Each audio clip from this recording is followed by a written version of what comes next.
अस्सलाम वालेकुम students.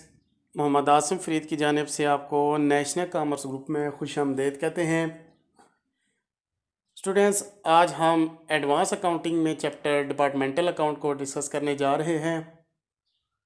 Question जो हम इस वीडियो में डिस्कस करेंगे वो है क्वेश्चन नंबर 11 डिपार्टमेंटल अकाउंट का। बुक जो हम फॉलो कर रहे हैं ये है मोहम्मद आरिफ की और सोहेल अफजाल की, जो कि मोस्टली कॉलेजेस में पढ़ाई जाती है। बीकॉम पार्ट 2 के स्टूडेंट्स, बीकॉम फोर्थ सेमेस्टर के स्टूडेंट्स, बीबीए के स्टूडेंट्स और बीएस अकाउंटिंग एंड फाइनेंस के students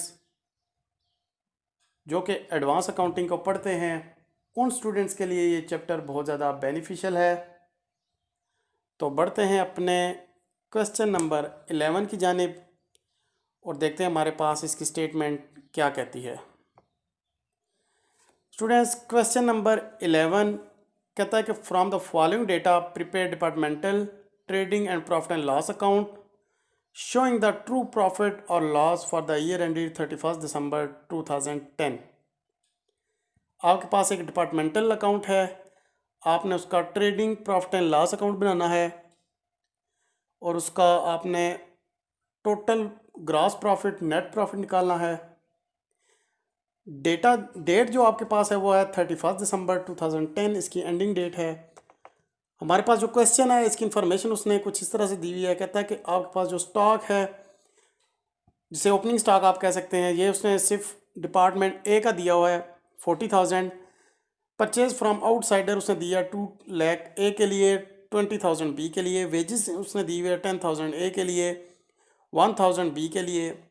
transfer of goods from department A, यानी कि ए की तरफ से डिपार्टमेंट्स की तरफ से गुड्स ट्रांसफ़र हुई हैं वो बी की जानिब, तो बी में हम लिखेंगे 50,000। स्टॉक है 31 दिसंबर का, जिसको क्लोजिंग स्टॉक कहते हैं, दोनों की अमाउंट गिवन है 30,000 10,000। Sales to outsider 2 lakh rupees है आपके पास ए के लिए, 71,000 है बी के लिए। फर्दर इंफॉर्मेशन वो देता है, कहता है be entire stock represent goods from department A which transfer them at 25% above it cost. कहता है कि बी ने जो ट्रांसफ़र किया है ए को, जो गुड्स ट्रांसफ़र की हैं, जो सेल की हैं, वो है 20% कास्ट अबव, यानी कि जितनी कास्ट आई है उससे 25% ज़्यादा। Administration and selling expense amounting ₹15,000 which are to be allocated between department A and B in the ratio of 4:1 respectively. कहता है कि आपके पास जो एडमिनिस्ट्रेशन और सेलिंग एक्सपेंस है वो है टोटल 15,000 और आपने इसको डिस्ट्रीब्यूट करना है डिपार्टमेंट में ए में 4 और डिपार्टमेंट बी में 1 रेशो के हिसाब से। सिंपल है बिल्कुल कि आपने 15,000 के आपने 5 हिस्से करने हैं। 4:1 का मतलब है 4 + 1 = 5। 15 हिस्से करने हैं आपने 15,000 के, और उन 15,000 में से आपने 4 हिस्से देने हैं ए को और 1 हिस्सा देना है आपने बी को, यानी कि 15,000 डिवाइड बाई 5 करेंगे तो 3,000 बनता है एक हिस्सा।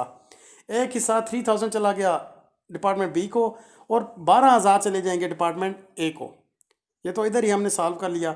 इसके बाद स्टूडेंट्स हमने इसका बनाना है departmental profit and loss account. तो सबसे पहले आपको पता है कि हम जब ट्रेडिंग अकाउंट लिखते हैं तो उसमें हमारे पास वैल्यू होती है ओपनिंग स्टॉक की। यहाँ पे ए की दी हुई है 40,000, बी की कोई नहीं है। परचेजेस उसने दोनों अमाउंट दिया है, उसके बाद हम परचेजेस की अमाउंट लिखेंगे, वेजेस की अमाउंट लिखेंगे, ट्रांसफ़र फ्रॉम ए जो है उसकी अमाउंट लिखेंगे, क्लोजिंग स्टॉक की वैल्यू हम लिखेंगे क्रेडिट साइड पे, सेल्स की वैल्यू हम लिखेंगे क्रेडिट साइड पे, 25% ऑफ कास्ट, यानी कि कास्ट है हमारे 40,000, तो 40,000 की हम कास्ट का हम 25% अबव करके लिखेंगे सेल्स में, तो उसके पास ग्रॉस प्रॉफिट और नेट प्रॉफिट निकालेंगे। तो स्टूडेंट्स, जब हम ट्रेडिंग अकाउंट बनाएंगे तो उसमें हमारे पास फर्दर ये इन्फॉर्मेशन आएंगे। सबसे पहले आप लिखेंगे ओपनिंग स्टॉक सिर्फ ए का दिया है तो आप ए का लिखेंगे, टोटल भी आप इसका लिख लें। उसके बाद परचेजेज है, परचेजेज का अमाउंट हमने 2 लाख ए के लिए बोला था और 20,000 बी के लिए था, दोनों को ऐड किया 2,20,000।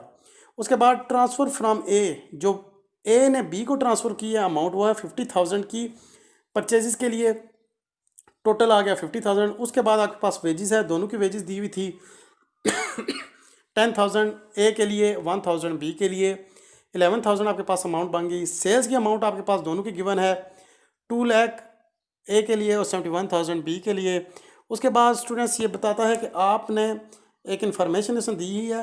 इन्फॉर्मेशन देखें, 25% अबव कास्ट जो बी ने ए को सेल की है, यानी कि कास्ट कितनी आई है, स्टॉक था 40,000 का, 40,000 में आप 25 लेंगे, 25% लेंगे तो ये 10,000 अबव आ जाएगा।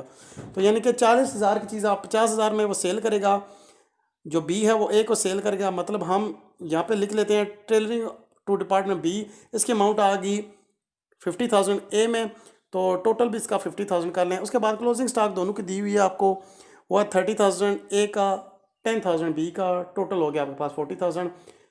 आप क्रेडिट साइड का बैलेंस करें, डेबिट साइड का बैलेंस वही लिख दें जो क्रेडिट साइड का था। अब जो क्रेडिट साइड का बैलेंस था उसमें से ओपनिंग स्टॉक का परचेजेस वेजेस को माइनस करेंगे तो आपके पास ग्रास प्रॉफिट ए का आ गया 30,000, बी का आपके पास आ जाएगा 10,000 और आपके पास टोटल हो गया ग्रास प्रॉफिट 40,000। उसके बाद ये ग्रास प्रॉफिट ब्रॉड डाउन था, कैरी डाउन था, इसको आप ब्रॉड डाउन भी कर लें 30,000, 10,000 और 40,000 के साथ। उसके बाद स्टूडेंट्स आपने एडमिनिस्ट्रेशन एंड सेलिंग एक्सपेंस लिखने हैं। तो यहाँ पे इंफॉर्मेशन वो दे रहा है कि आपने एडमिनिस्ट्रेशन सेलिंग एक्सपेंस जो टोटल 15,000 है, इसमें से 4:1 के साथ आपने डिस्ट्रीब्यूट करना है। 15,000 के आपने 5 हिस्से बनाने हैं और उन 5 हिस्सों में से 4 हिस्से चले जाएंगे ए के लिए, एक हिस्सा जाएगा बी के लिए। 15,000 के 5 हिस्से बनाएंगे तो आपके पास 3,000 का एक हिस्सा बनेगा, यानी कि 3 को आप 4 से मल्टीप्लाई करें तो 12,000 चले जाएगा ए के लिए, 3,000 चला जाएगा बी के लिए।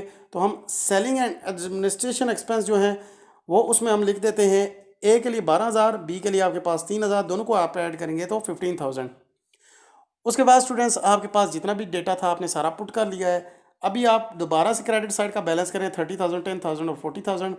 इसी को आप डेबिट में भी लिखें 30,000, 10,000, 40,000। अभी आप क्रेडिट साइड से डेबिट साइड को माइनस करें, यानी कि 30,000 से 12,000 को माइनस करेंगे तो आपके पास अमाउंट आ जाएगी 18,000 ए के लिए। नेट प्रॉफिट हुआ 18,000। उसके बाद आपने 10,000 से 3,000 को माइनस करें तो आपके पास 7,000 आ गया बी के पास प्रॉफिट, नेट प्रॉफिट। इसके बाद आप 40,000 से 15,000 को माइनस करें तो 25,000 आपके पास ओवरऑल नेट प्रॉफिट आ गया। तो स्टूडेंट्स यही हमने इस क्वेश्चन में फाइंड करना था। तो बिल्कुल सिंपल सा क्वेश्चन था, क्वेश्चन नंबर ये 11 था। उम्मीद करते हैं आपको समझ आई होगी। अगर क्वेश्चन में कोई मसला मसाइल हो तो आप लाजमी हमें कमेंट करके बताइएगा। इंशाल्लाह हम पूरी कोशिश करेंगे आपके कमेंट का हम अच्छे तरीके से आंसर देने की कोशिश करें। नेक्स्ट वीडियो के साथ आपसे दोबारा मुलाकात होती है, तब तक के लिए अपना बहुत सारा ख्याल रखिएगा। खुदा।